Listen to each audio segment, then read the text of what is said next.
those who have met or knows a little bit about this philosopher of the 19th century, do you know Blavatsky at all? Anybody show of hands who know Blavatsky? Nothing. Okay, perfect. So she's a philosopher of the 19th century, and I'll talk about her life a little bit during the talk. She died in 1891, on the 8th of May of 1891, and every year, as part of our program of talks, we give a talk on her works, different aspects of what she's done, and so on, celebrating her tremendous work. I'm not going to expand too much her works because we'll spend the whole afternoon. I've already given quite a few lectures on her life and her works. Today I'm going to focus more on the concept of the invisible versus the visible, and how does that work together. So first I'm going to start by giving a little bit of context of the intellectual and political atmosphere of the 19th century. It is necessary to understand the intellectual atmosphere of the time in which Blavatsky was born, which is different than today, so that's why it's important to understand the context. It is described as an extraordinary time, great excitement in Europe in general, and the idea arose that there were ways to help the emancipation of the human race, to help the emancipation forward development of the human race, which it's a very powerful statement at the end of the 19th century.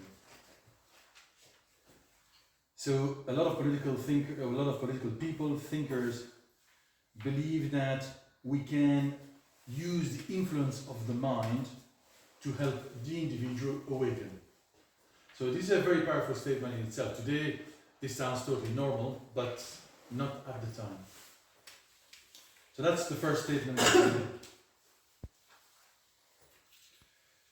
We have to understand that at the beginning of the 19th century, there was a prevailing feeling of a great era. Some even believe that it was the time of a Messiah arriving. Masonry had taken an extraordinary interest in the subject of the invisible, and they focused their whole study in this to the point of developing very specific lodges to precisely developing this idea. And so in 1792, a young initiate who was working close to Immanuel Kant, his name was Moses Hess, said that the way to the celestial Jerusalem, the empire of truth, had arrived. So there is a lot of effervescence to trying to kind of bring humanity to a different level. So all of these were influenced by, as you can imagine, the French Freemasonry. Although today we don't talk too much about them anymore, but they were very influential at the time. And they were focusing on the great questions that people ask themselves collectively as a society, and they were focusing on inspiring the future of humankind. So in 1782, the Duke of Brunswick proposed a convention of the German Freemasonry to reorganize it, orienting it towards esotericism. New words are starting to emerge. First, esotericism and socialism, although the word socialism didn't exist yet, but the concept starting to emerge. So a lot of the political concepts and ideas came from Freemasonry. I don't know if you know this. You probably know that the whole concept of the New World or America came from Freemasons. You know that as well, or never heard? Yeah, modern America. Yes, okay. I'm making assumptions. If you don't understand what I'm talking about, just stop me. So emerges from these lodges the Federation of the Friends of Truth, which was marked by, and will mark Hegel's philosophy later on. So new words were invented in the 19th century: socialism, esotericism, and suddenly they started talking about the invisible forces of life, called occultism. All these words that today have maybe a certain, I wouldn't say negative connotation, but misunderstanding perhaps. These words today are strange, but they were very well known, very fashionable, and very popular in the 19th century. The word occultism comes from the Latin occultus, which means to hide or secret. For those who speak French or Spanish and so on, occulter simply means to hide. Okay? So it has nothing woo about it. It's a word trying to explain a dimension of reality which we cannot see. That's all. Now, after that, the word became what it became, esotericism as well, which is a Greek word that also means what is within, versus exoteric, which is what is outside. So all of these words emerged in the 19th century. And at the time, for a long time, they were fashionable, used, and very important. It's only in this part, the first part, the second part of the 20th century, that this concept starts to fade away and be misunderstood. So the word occultism, they are talking about the occult art and science of alchemy, astrology, magic, divination, occult medicine. We're touching all of these subjects, we're touching one thing, that which is not visible. So it doesn't matter the subject matter. What's important is that they're all touching the same subject, the invisible. That's why I've connected the work of Blavatsky and the invisible, because that's where they were going. That was the tendency, is to trying to unveil or make us in contact with that which is invisible. So the word occult science can be traced to 1829 with a French Freemason. And it seems that from there, kind of a big machine starts to go into overdrive, and the word occultism starts to emerge in many intellectual circles, in what I would call today bourgeoisie in French, the middle class. So this is subject of discussions in intellectual circles. People talk about it much more than before, and it becomes spread all over Europe. But the blueprint of these subjects were coming from France. This is for this French, that's why I'm just joking. Then at the end of the 19th century, there was a wave of neo-occultism. And there was a gentleman called Gérard d'Encausse, also named Papus, who spoke about occult faculties and the invisible forces of nature. So we have for about 2 centuries this concept of the invisible, the within, the occult, what is hidden, starts to emerge in many different parts of Europe largely, but also in the New World.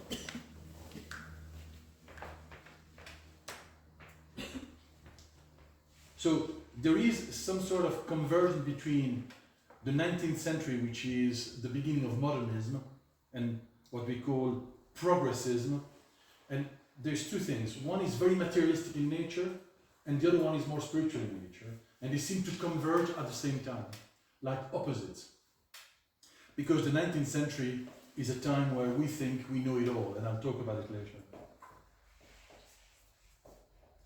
So we have 2 ideas or paradigms that kind of come together. Mysticism on the one hand, who tries to influence the concept of spirit and to elevate people, and positivism, which believe that only matter exists. So you have the complete opposite views joining together during that era. Obviously, Blavatsky will choose the world of the spirit. She's not going to follow the more positivistic, materialistic point of view. And she will try to connect us slowly but surely with the concept of that which we don't touch. And you will see that I will try to demystify the concept of the invisible, because we mystify it unnecessarily, and you'll see why as I go along throughout the talk. In reality, we're all in touch with the invisible all the time. But I'm not talking about something, no. And I say this now so that you understand what I'm talking about. It is something that is natural.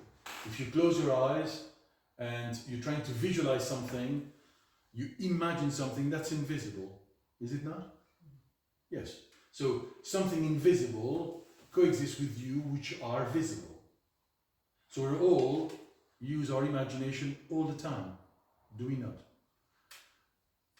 We have feelings and sentiments that we cannot spray paint. They're not visible, they cannot be touched. Therefore, at a simple level, it seems that the invisible and visible coexist all the time. And all cultures have explained that in one form or another. So I'm going to try to explain that throughout this talk and how Blavatsky brings it about. Okay, so that's just a little bit of context. A little bit of history, perhaps, to talk about Blavatsky's life, as practically none of you know her, so let me just spend a few minutes on her life so that you have a bit of context. Her name was Helena Petrovna Blavatsky. She was, but people know her as Helena Petrovna Blavatsky, and I'll explain that in a moment. She was born 31st of July 1831 in the Orthodox calendar. In the Georgian calendar would be the 12th of August, in a city which is today Dnipro in Ukraine, called Ekaterinoslav. She was one of the founding members of the Theosophical Society, of an esoteric trend, which she gave the name Theosophy, which comes from the Greek theos, divine, Sophia, wisdom, hence divine wisdom. She explained it saying it's an ancient concept according to which all religions and philosophies possess an aspect of a more universal truth extracted from a primordial tradition that was shared with early humanity. Take to explain it as well, by the way. We were chatting a few minutes ago. This is a very old concept. She coins the word theosophy to explain the relationship between the invisible and the visible. That there is an underlying universality, and there are multiple expressions of that universal essence, so to speak. So Blavatsky was inspired by the eclectic school of Alexandria, a school of practical philosophy in the 3rd century, inspired by a gentleman called Ammonius Saccas. He was a teacher of Plotinus, great Neoplatonic philosopher, who created a formidable school of philosophy in Rome.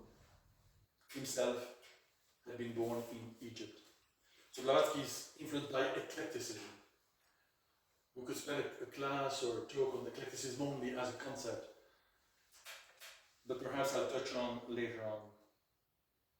Her childhood, she was a daughter of a colonel, the Baron Peter von Hahn, a German Baltic officer, subject of the Russian Empire, a novelist. Her mother was Helena Vladayeva, cousin of the future Prime Minister of Russia. She lost her mother at the age of 11 and went to live with her maternal grandfather, Andrei Fadeev. He was civil governor of the region, about 700 kilometers southeast of Moscow. And this is something that possibly a lot of people know about Blavatsky. She was a difficult child, solitary. She used to sleepwalk. She saw strange things. She was very close to the maids of the house, the household staff, who told her many stories about the Urals, Siberia, magician, elves and gnomes. A whole invisible world would appear in her imagination as well as in her daily experiences. So in 1848, she read books on Freemasonry, occult science at her grandfather's house. She spoke English with one of her governess and French, because she had both. So she spoke Russian, German, French and English. Most of her work is written in English. It's what I tend to call Victorian English, because my mother tongue being French, when I started reading her work in English, at the beginning it took me a bit of work, because it's slightly old-fashioned English. And perhaps at a very young age she had a marriage of convenience On a whim, or perhaps in trying to obtain her independence, she decided to marry a gentleman called Nicephore Blavatsky, vice governor of the province where she lived, near Armenia. In July 1848, she was just 18.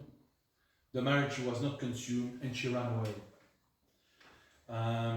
And so from that age, at the age of 18, she started traveling the world. She will go on numerous journeys, inconceivable at the time, especially for a young girl. Her father helped her financially. She leaves for Constantinople, then Egypt. This was for her the first moment she meets ancient tradition, ancient civilizations, or what we would call today the ancient world. Then she left for London, but before that she met her first master or teacher. He was a Coptic gentleman, Poulos Metanon, a scholar of Egypt, of divinatory sciences, hieroglyphic, etc. Really, she started getting in touch with the rudiments of the ancient world. But yeah, I say these things fast because I have a lot of other things to talk about, but you have to imagine there's no train, no plane, no nothing. So it's cart, horses, and foot, and boats, that's it. And she will go, they say, over 7 times around the planet, in one way or another. And I think it's worth mentioning this because she goes exploring things that later people talk about, but she was one of the first to discover and bring to the West. She meets with Native Americans, goes to New Orleans, Mexico, Honduras, India, Ceylon, Singapore, New York, London. She goes around the world, but today it's easy to take a plane. Those days, well, this would take weeks and weeks and weeks to go around the world. People lived at a different rhythm. Sometimes I think that must have been interesting. We live too fast at times today. Anyway, what was her ambition was to reach Tibet, and she tries in many occasions to find a route to enter into Tibet, and in 1855, eventually, she enters Tibet through Kashmir. She was then initiated by the masters of Tibet called the Mahatmas, or the Great Ones. Mahatma in India means great. So Mahatma Gandhi is a great Gandhi, so it's great. The great teachers. So in 1851, in London, she will physically meet her master or teacher called Moria, whose image she had in her head, in her dreams, already since she was a child. Later, other would come, including the master called Kutumi. For the first time in London, she meets him, and this is kind of the start of her adventure largely. But what the first thing she brings to the Western world is the following idea, is self-education, self-knowledge. You know, this idea of self-knowledge and self-education is very powerful in the Western world. We forgot it. And I say this today, people, come on, we talk about this all the time, I know. But we talk about this all the time, largely in the Western world, initially, thanks to the work Blavatsky did. So she brings the concept of esotericism, self-training, self-education, self-knowledge, which will be known also as initiation, which I'll talk about a little bit later on. So she will found the Theosophical Society in 1875 in New York with a gentleman called Olcott. He was an honorary colonel. He was a great organizer. He became the president of the Theosophical Society, and William Judge, I think he has Irish origin if I recall correctly, was the secretary. And so what's important here is this. The third principle of the Theosophical Society was the following: to study the unexplained laws of nature and the latent powers in the human being, to understand the invisible laws of nature, which was totally unclear for most people at the time, and that the human being has potential, has latent potential or powers that we can develop through interiority or inner life. So the development of the human being is not external. her focus is to say that the development of the human being comes from within. And this is also an enormous turning point in the way people think. She introduces many Oriental notions in Western occultism or esotericism, such as, dharma, karma, reincarnation. The list is very long of the concept that today people talk about, know, hear about, but in the Western world in the 1900s they weren't known at all. So as I said, karma, incarnation, yoga, introduces the idea that there are great teachers of humanity called Mahatmas, which come from, that she met some of them in India and Tibet, that are there to help humanity to fulfill their destiny. She talks about magnetism, electricity, the invisible powers that exist within the human being. She learns from the Tibetan Buddhist the concept of electrical vital power called Fohat, the existence of subtle bodies in the human being, and so on. A lot of things that today, it's not strange anymore. We heard about these things, we understand these things a bit more, and so on. If today we talk about psychosomatic, Blavatsky brings that to the world, although it's really Carl Jung that uses it much later. Okay. So, the power of the invisible, or practical occultism. Blavatsky wrote a small book called Practical Occultism, which is really a collection of dialogues and articles between 1883 and 1891. You can download it online, actually. You type and you'll find it. I think there is a PDF scanning version of it. You can find it. You need to, when you read, you need to put yourself in the 1900s, because some of the terminology we wouldn't use anymore, but it's quite understandable. She clarifies that the key that opens each degree in the path to wisdom is the individual himself, the aspirant, she calls it.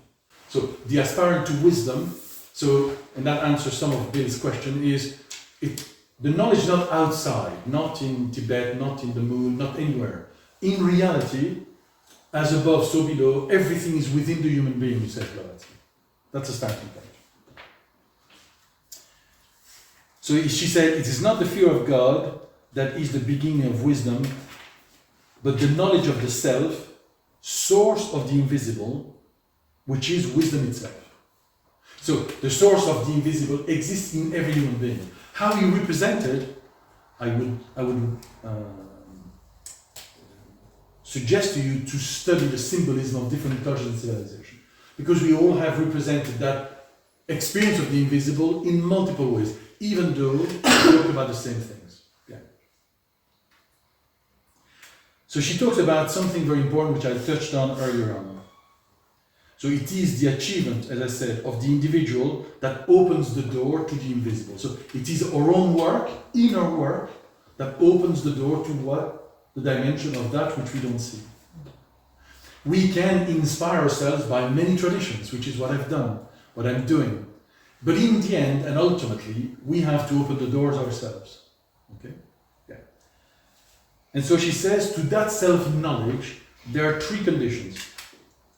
The first condition, which is quite powerful, she says, the first condition for obtaining self-knowledge is to achieve a deep awareness of our own ignorance. Socrates. To feel in every fiber of the heart that one is constantly lying to oneself. She says, we have difficulty accepting reality, so we have to learn to disbelieve ourselves or to overcome our illusions. That's what Eastern traditions say. We have to go through disillusionment. But understand what that means. Is to leave our illusions behind so that we can connect with reality. We tend to create our own reality. Yes? Yeah. First condition. Second condition. It is the even deeper conviction that this knowledge, the intuitive and true knowledge, can be obtained with effort. So, this discovery of the our interiority and who we are requires effort. So it's not something that there's no here you go.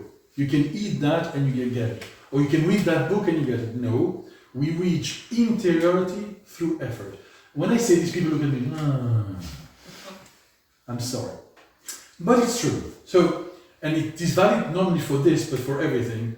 To obtain something, it requires effort. And the third condition is an undaunted determination to obtain the ability to integrate this knowledge. So it is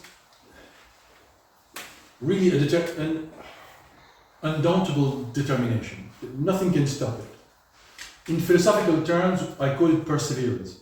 The constant persevering towards the discovery of that which is timeless in us. Okay? Not bad, isn't it? A bit, but there are very practical ways to understand it.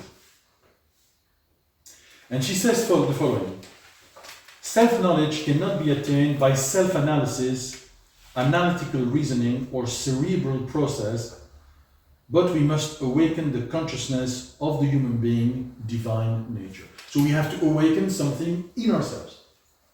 It's not analytical. Analysis is external. Here is a process that starts within ourselves. And so she presents occultism as secret knowledge, in Sanskrit Gupta Vidya, esoteric knowledge, mentioned in the Vedas and the Purana. In the Purana, they speak of 4 types of knowledge, 3 of which are phenomenological, are related to phenomena, external. What you can see. 1 refers to self-knowledge, what she calls true occultism. Okay.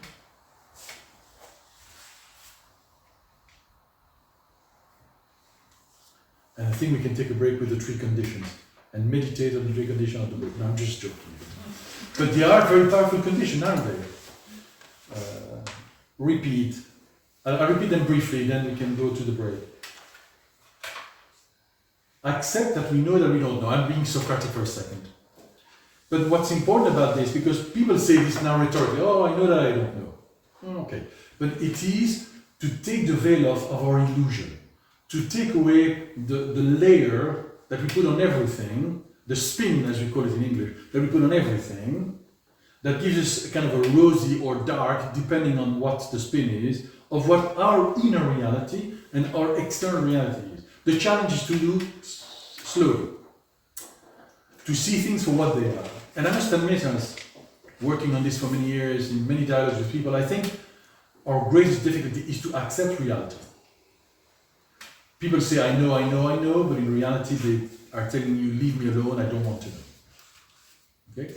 So it's a difficult process to do this, to take away the illusion, and I call it to be disillusioned, but it's not disillusion as we commonly know in English, or in any language for that matter, is to take the illusion away, and to see things with a level of clarity, a level, because total clarity, I don't know what that is yet, I must admit, and I don't know who has that. Anyway. The second one is that we can reach this intuitive knowledge through effort. Do I need to explain more than that? Effort is simple. It is every day going outside of our comfort zone. That's the initial starting point of effort. Do you understand what I mean by this? Every day, consciously, exercise ourselves to go outside our comfort. But we live in a world where everything is about being comfortable. So to know ourselves is difficult. To connect with that which is invisible is very difficult. Because the initial key element we need requires something that we've been pushed towards the opposite, no effort. Okay? The third condition is unbreakable determination, perseverance. With that, apparently, we can do a lot.